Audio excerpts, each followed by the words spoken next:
اعوذ باللہ من الشیطان الرجیم بسم اللہ الرحمن الرحیم ایام معدودات گنتی کے چند ہی دن ہیں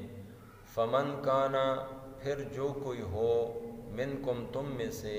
مریضاً بیمار او علی سفرن یا سفر میں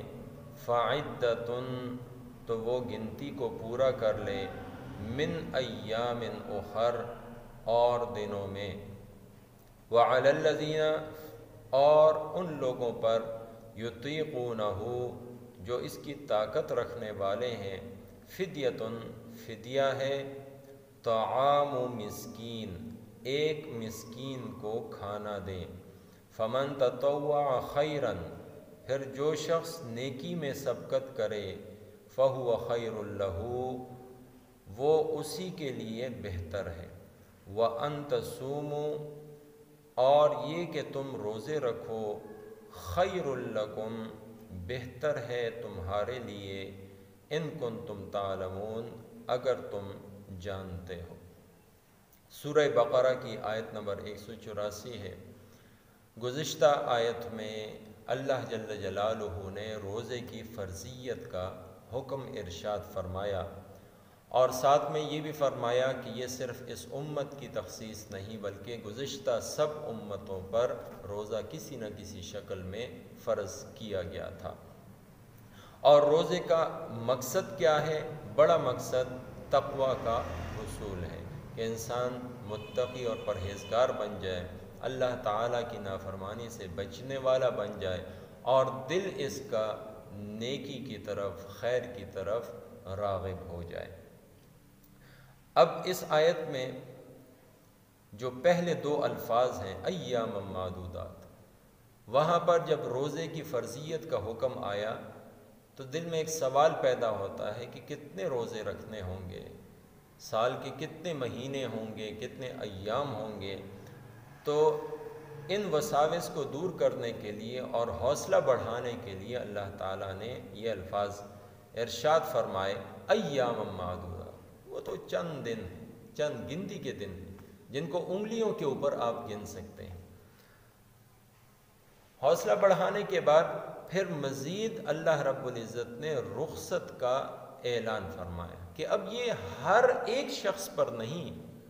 کہ وہ روزے رکھے۔ دو ایسے لوگ ہیں، دو قسم کے، کہ وہ اپنے عذر کی بنا پر روزے کو چھوڑ سکتے ہیں، ایک بیمار، دوسرا مسافر۔ بیمار ایسا بیمار ہے کہ یا تو وہ بالکل دائمی بیمار ہے، مستقل بیمار، اور اس کی دوبارہ جو صحت ہے اس کی بالکل امید نہیں، ایک تو ایسا دائمی بیمار، اور دوسرا وہ بیمار جو وقتی طور پر بہت سخت بیمار ہے اور ایک ایسا طبیب جو روزے کی اہمیت کو جانتا ہو وہ اسے منع کر دے کہ تمہارے لیے روزہ رکھنا اس وقت بہتر نہیں ہے، تو ایسے لوگوں کو اللہ رب العزت نے چھوٹ دی ہے۔ او علی سفر، یا مسافر۔ مسافر وہ شخص کہلائے گا جو 3 دن کا سفر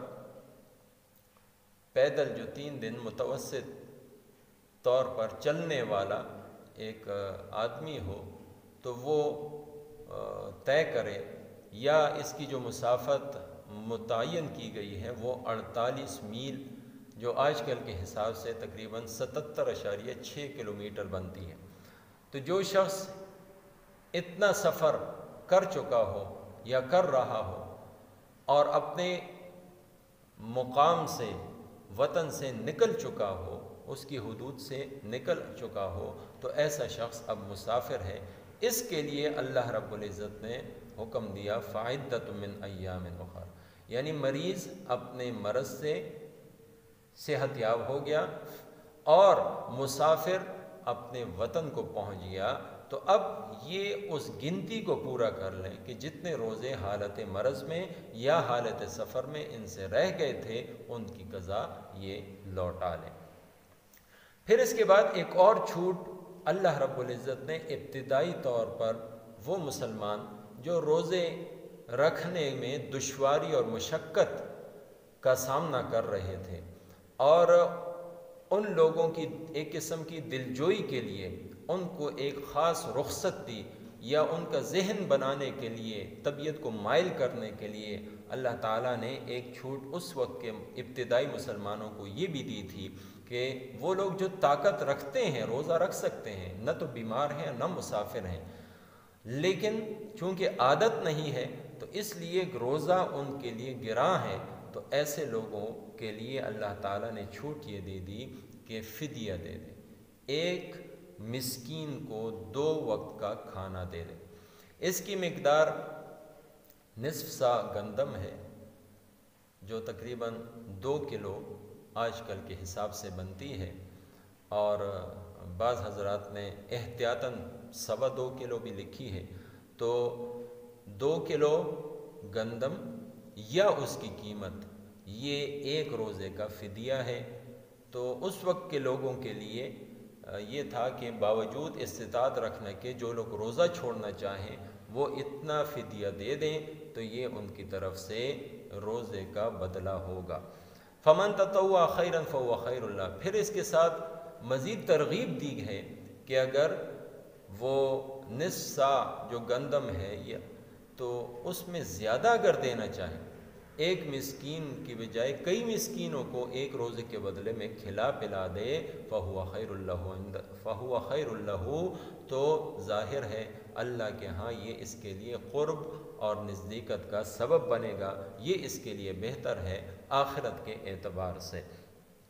آخر میں اس آیت کے بالکل آخری جملے میں اللہ تعالیٰ نے روزے کی اہمیت کو یوں بیان فرمایا کہ لوگو، اگر تم روزہ نہ چھوڑو اور روزے کو رکھ لو تو یہ تمہارے حق میں بہت بہتر ہے۔ اگرچہ تمہیں اللہ رب العزت نے رخصت دے دی ہے ان 3 مختلف صورتوں میں، مرض میں، سفر میں اور صاحب استطاعت ہونے کی وجہ سے اس کا فدیہ دینے میں، تینوں صورتوں میں اگر تم روزہ رکھ لو تو یہ روزہ رکھنا تمہارے حق میں بہتر ہے۔ یہ جو تیسری صورت ہے یہ تو اگلی آیت میں ایک حصہ فمن شہد منکم الشہر فلیصم نازل ہونے کے بعد وہ منسوخ ہو چکا ہے۔ اب ایسی گنجائش کسی صحت مند مسافر اور مقیم شخص کے لیے نہیں ہے،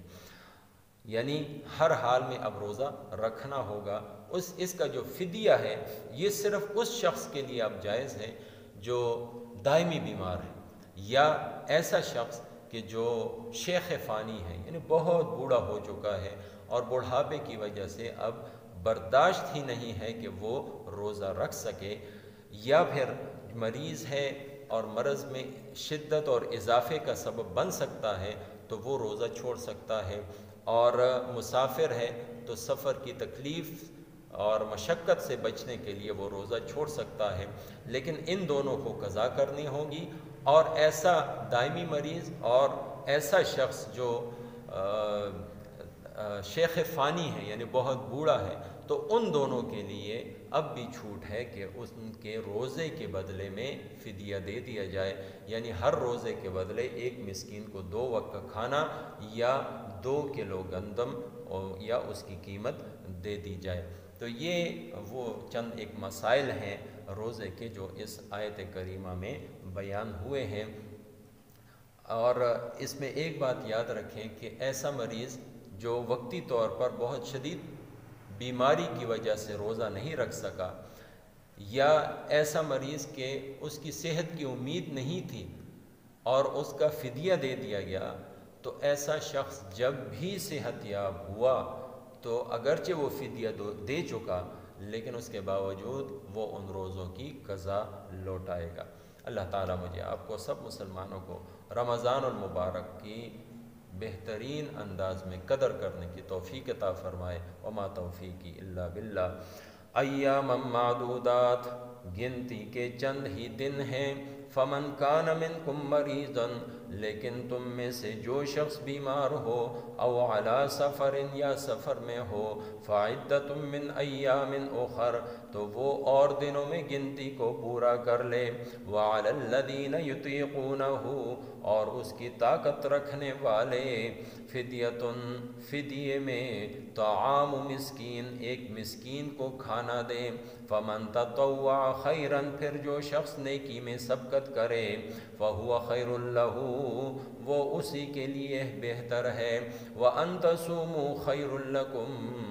لیکن تمہارے حق میں بہتر کام روزے رکھنا ہی ہے ان کنتم تعلمون اگر تم علم رکھنے والے ہو وما توفیقی الا باللہ